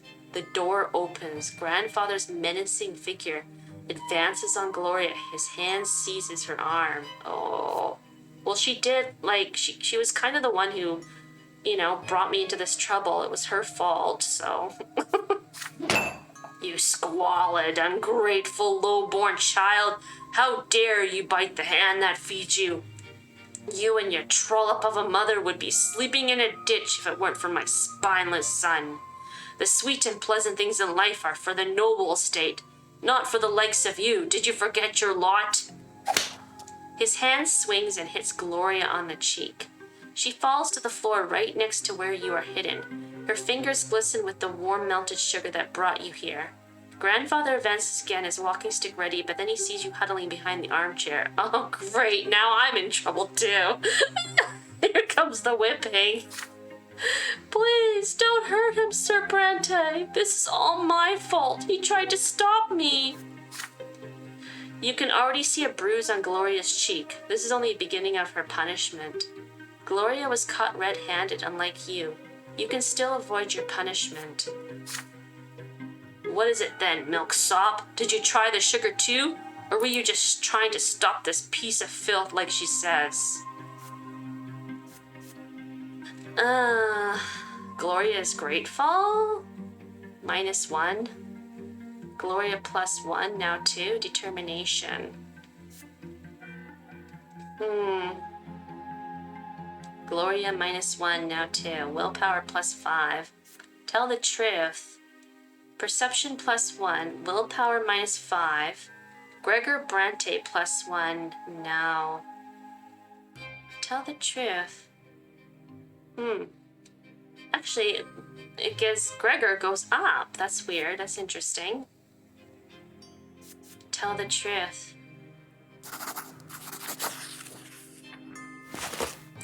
You stand up and tell the truth, even though it takes you an effort to do it. You actually ate a candied fruit, but Gloria only touched it. You hope this will help your sister avoid punishment. You are quickly proven wrong. Grandfather's face is red with rage. He strikes you both with his walking stick, blow for blow. It was worth every blow. That sweet candy sugar. Oh. Oh, this game, I tell you. Oh, your life is really horrible. He keeps hitting you until he grows tired, and then he leaves you where you are. Soon enough, Mother comes in to find the two of you all on the floor, too afraid to move. She shakes her head in disappointment. You are badly hurt and covered in bruises. Yet she still forces you to kneel and recite the precepts of the lots and how important it is to follow them. Then you stand before Father and Grandfather and swear never to take things that do not belong to you again. So relationships have gone up. That's interesting. My willpower has gone down. Oh no.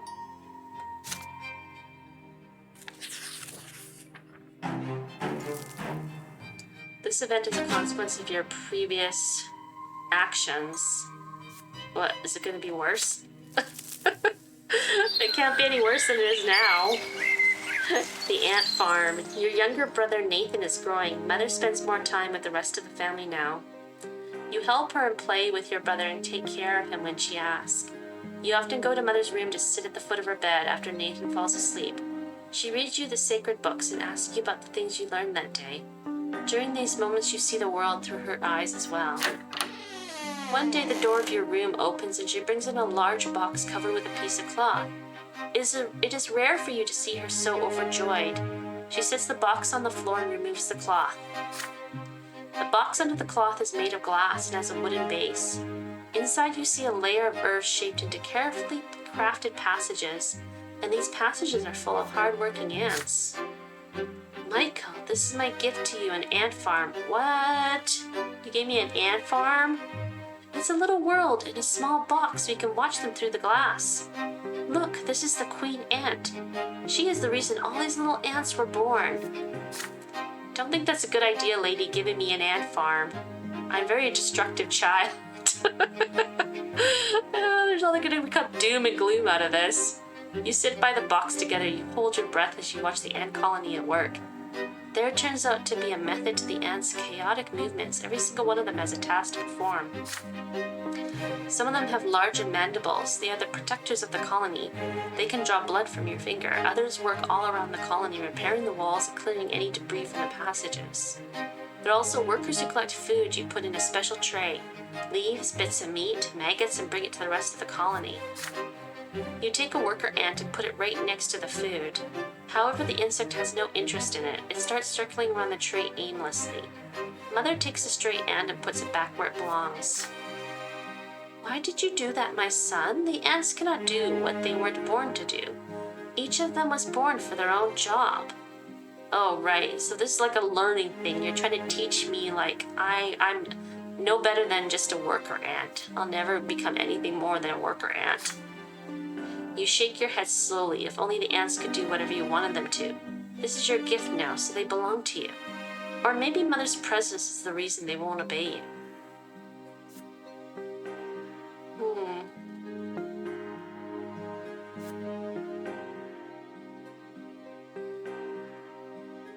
Well, I should... Insight. Well, family will go down. I don't really want to lose my family.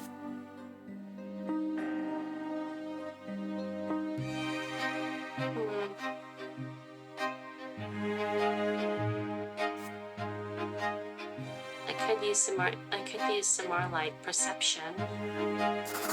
Let's get some insight. Let's see what happens. You move away from Mother and pull the glass box towards you. She looks at you in surprise. But she gave it to you. It'll be easier to learn about the ants on your own. Mother sighs and stands back up. Very well, I understand. You want to find your own answers. You've grown up so quickly, my son. The door creaks quietly as it closes and you're left to your own devices. You spend a long time watching the ants at work, and then you decide to go outside and find them some bugs to feed on. Once your haul is in the tray, you know which bugs they drag away and which they leave untouched. Day after day, you keep the tray full of food, provide the insects with plenty of water, and remove dead ants from the farm. Your tiny subjects still refuse to change their peculiar ways. It is just as Mother said, the ant farm is exactly like the world we live in. The ants will never know that you are there.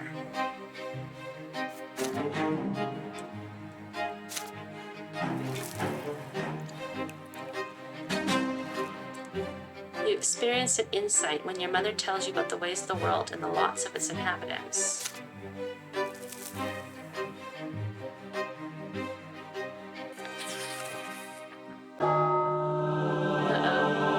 It's a sacrament. This might be the end of chapter 1. I think the demo, there's 2 chapters in this demo, so I think I will end it after the first chapter and make a part 2. As my voice is kind of going, I should have another drink of tea.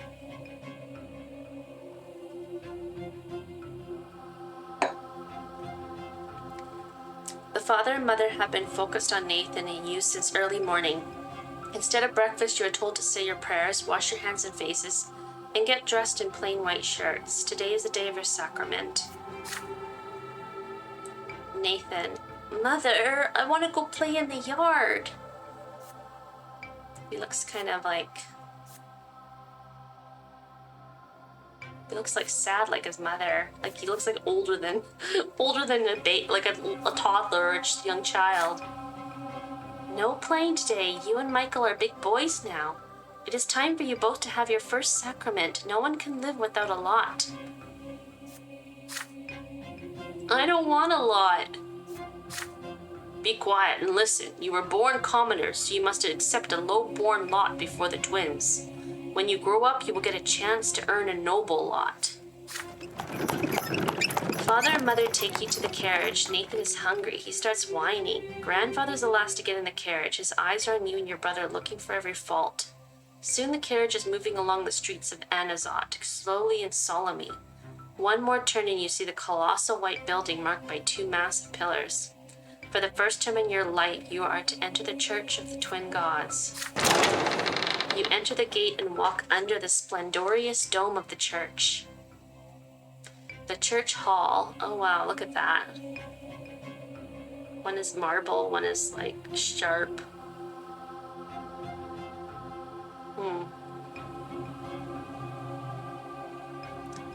The church hall is divided into 2 halves. They are drastically different from one another. The floor on one side is rough and jagged and covered in dried brown spots. That's blood. While the floor on the other is made of smooth marble. The commoners kneel on the jagged floor, and the well-dressed nobles and their families sit on pews. Father and grandfather leave you to sit on one of the nobles' pews. Mother walks through the rough stone of the commoner's side and gets down on her knees. You see her wince in pain, for the low-born estate shall suffer in the house of the Fae. The church acolytes surround you and lead you to the altar where you and other children will take your sacrament this day. Before you... I'm so gonna, do something bad. I know I am. I just can't help it. Before you stands a tall priest dressed in black with a sword in one hand and a hefty whip in the other. Nathan's whinings grow louder. He dislikes this place. He is scared. You remain quiet, but your stomach rolls in an uneasy anticipation. The first child to take the sacrament is a jaunty little boy from a family of nobles. The priest extends a sword before him and recites the words of his lot. From this day forth he will fight and rule and pursue the arts, his mind now forever free from the throes of suffering, for he now belongs to the noble lot. The boy proudly touches the flat of the blade with his lips. Nathan is next to receive the sacrament. He suddenly snaps out of his fearful trance and tries to break free, but the acolyte pulls him toward the altar and throws him on the jagged floor on the low-born side. The sharp edges bite into Nathan's knees as he lands, spraying drops of red around him.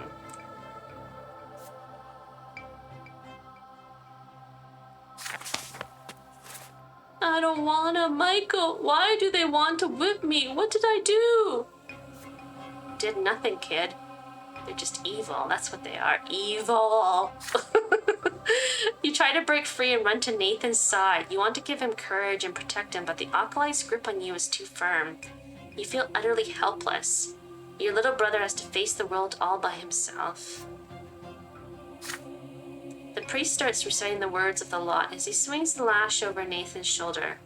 From this day forth, Nathan, thou shalt endure and work and suffer. Thou shalt be ardent in thy labor, and humble in obedience to thy rulers. And now cometh thy first true suffering, which thou must accept with gratitude. I don't think so, dude. Why don't I take that whip and whip you? Oh, I'm so unruly. The lash cracks. It strikes his right shoulder. It strikes his left shoulder. The blows are so powerful that Nathan falls to the floor. The priest tells him to rise. He has received his lot. Nathan gets on his feet and drags himself towards Mother, his knees torn and bloodied, his spirit broken. Ugh. It is your turn. Your feet will not move. You can barely muster enough strength to walk to the altar. You get down on your knees and feel the sharp stones below, so sharp your clothing cannot protect you. Your skin begins to burn. The acolyte forces your head down and you feel the lash being drawn above you, ready to strike.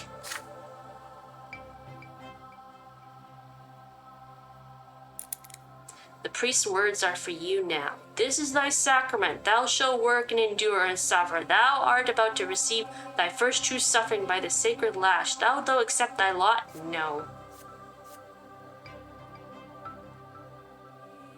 Catch the lash.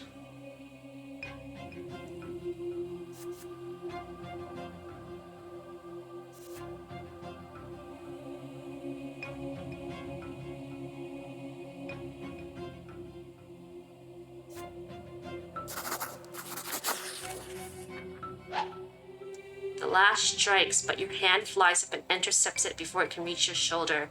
The leather whip leaves a deep cut on the palm of your hand. Blood starts dripping down your arm, soaking your humble shirt with red. The furious priest yanks the lash out of her hand. The acolytes grab you by the arms again. You will not be given a second chance to interrupt the sacrament. The lash cracks. It hits you on the right shoulder. You grit your teeth. Your back barely hurts at all. The real pain comes from the cut on your hand. The lash strikes again, this time on your left shoulder. You rise and walk away from the altar, swaying. You see things with surprising clarity right now. A timid hand touches yours. It is Nathan. His tearful face a mixture of confusion and awe. Mother takes your hand and leads you out of the church. Once you're outside, she scolds you for being insubordinate, whatever. Grandfather's the last to leave his church. His face is covered in red, angry blotches. There is a quiet fury in his voice as he says something to Father, who remains quiet and miserable as you walk to the carriage. What, you don't think, I'm not strong?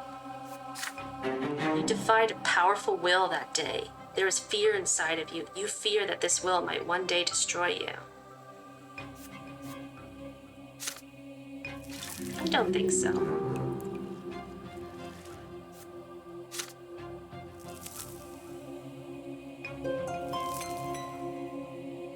The mark left on you by the sacrament takes a long, long time to heal. Mother says it is a reminder of your lot, suffering and sufferance, pain and patience. Gloria shows you the mark of the lash on her shoulder one day. It will never disappear. You are a commoner now. This is the lot you were born into, but Father keeps telling you to study hard so you may yet earn a different lot and become noble of the mantle. You recall the past with warm sadness, when Stefan still lived with you, or when he wrote to you for the time shortly after he left. Now he thinks it beneath him to write to the commoners in his family. Mother didn't lock herself in the bedroom as often back then. This changed shortly before Nathan was born. But most importantly, you missed the time before the terrifying figure of your grandfather was constantly looming over you. You learned the true power of the lot only after the head of family's arrival. In grandfather's eyes, no commoner deserves to be treated with kindness. Is this just him, or is it the way of the entire world? The very thought makes you queasy. You are older now, and what's more, you are an elder brother now. You've learned how to care about someone else, how to teach and protect. Soon, you are a small boy no longer. As the days pass, play gradually gives way to laborious study. Now your choices will decide your place in this bizarre and ruthless world of adulthood. Your childhood years are over.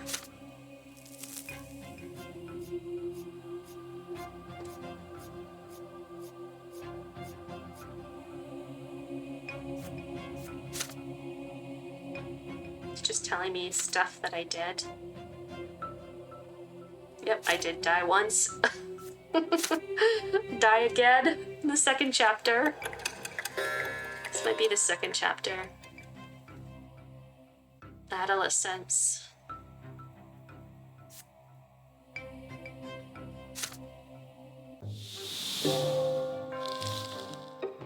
I was born to be a warrior.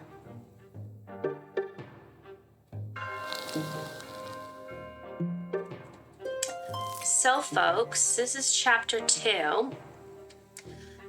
I'm gonna stop it at this, as I'm getting quite breathless, and yeah, so I hope you have enjoyed this game so far in this playthrough. I've actually quite enjoyed this, and I do want to try it again next time without Iron Man, so I can choose my own adventure and you know, maybe make a better outcome for myself. But I will, hopefully I can save. I'm not sure if I can even save this game. Let's see. Can I save? Oh no, I don't think I can even save. Uh-oh. Well, I guess I will have to try playing it all over again till I get to chapter 2 just really quickly and then record it. So that's very strange why I can't save the game. There's no saving in this game. So, yeah, I guess I'm going to be playing it again until I reach chapter 2, and the choices might be a little different this time, but it will still be very interesting, and please, I left the download link, well, to get to this game on Steam. It's a demo, so you can just play and download it yourself, or buy the full game if you enjoy it, this playthrough, and please hit that like button, and support my channel. I really appreciate the support, and subscribe to SecretDoorGaming, and I will see you in chapter 2. Thank you for joining me.